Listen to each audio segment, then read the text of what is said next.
Our top story, dozens of high-level officials joined in a White House drill Saturday to see how the government would respond if several cities were attacked simultaneously by the type of roadside bombs used against American troops in Iraq.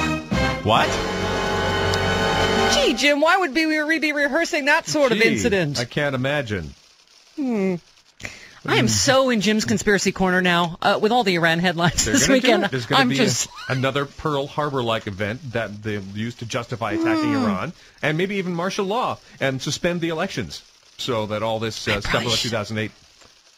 I probably shouldn't open that can of worms. Yeah. No. White House Homeland Security Advisor Fran Townsend presided over the 3-hour exercise. They said the drill revealed gaps in the government's ability to respond. Oh, good. That's not good. That showed there have been improvements since Hurricane Katrina. Oh, well, it could couldn't be much more. That? That's a high bar. You couldn't be much more flawless than the response to Hurricane Katrina. There's been some improvements, but not so much. Computer says no. Not so much ready for that. President, sure would be helpful if we had the National Guard here, I don't know, guarding the nation or something like that. Guess what President Bush was doing as he is during most national emergencies? He wasn't bicycling, was he? Bicycling! Oh, no! Out bicycling! Not far from the White House, and he did not take part in a test. Because, as you know, should there be an actual event, he will just sit in a classroom and poop his pants like he did the last time. Or stay on vacation and play air guitar. Or whatever! You know. Townsend and the Homeland Security Council that she heads mapped out in advance a massive disaster involving improvised explosive devices in 10 U.S. cities at the same time, using a combination of large and small towns. Of course, as you know, the Bush administration has said the IEDs and other weaponry in Iraq are coming from Iran. So, you see, if that should happen here, Jim, I'm guessing that we'll blame... Oh, anyway, we have some audio from the president on his bike ride. I ain't gonna be part of no drill. I'm just gonna ride my bike, because I'm not the drill taker. I'm the bomber. I'm coming to strafe your cities. Rat-tat-tat-tat, shock and all. There goes New York. Bunch of East Coast commies. Kaboom! Now it's Los Angeles and San Francisco. Damn Blue Theater homos. Kapow! Gonna leave Boise and Oklahoma City alone, though. Where else? Oh, yeah, Paris. Be like sticking a giant M80 up a million frogs' butts. Boom! Where else?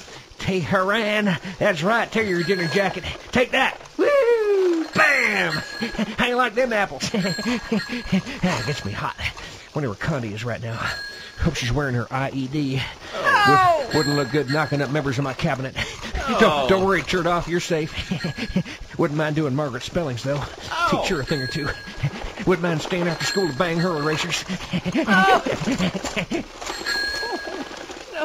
No. That was disturbing. IUD. Okay. Anyway, the headline is Vice President's plane has minor electrical problem. Fill in thought bubble only. Thought bubble only, Jim. Thought bubble. I said thought bubble. The electrical problem, sadly, did not cut off Cheney's ability to communicate with the rest of the world. No. No, don't speak. He was chatty, wasn't he, this weekend? Don't speak. No. Silence. Don't speak. His plane left Singapore after a scheduled refueling stop and repairs to a minor mechanical problem.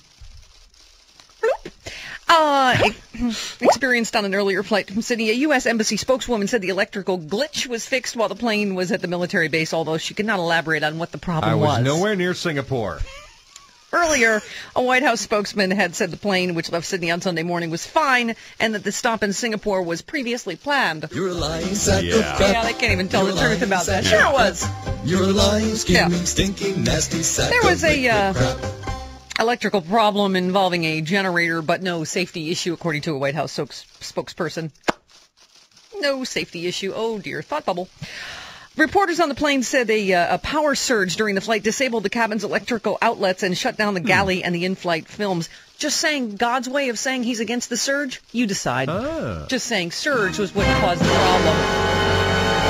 It's a little message for the vice president there. Tony Snow explained what happened here. Vice President Cheney's flight from Australia to the United States made a safe landing in Singapore after experiencing an electrical problem that was in no way dangerous to the aircraft. We repeat, the difficulty was a simple electrical problem, so ignore all the conspiracy theories. It's come to our attention there have been ridiculous reports of bolt after bolt of lightning from heaven hitting the aircraft, sending it reeling across the sky as seraphim and cherubim swarmed about it. attempting to rip it to pieces. This simply did not happen.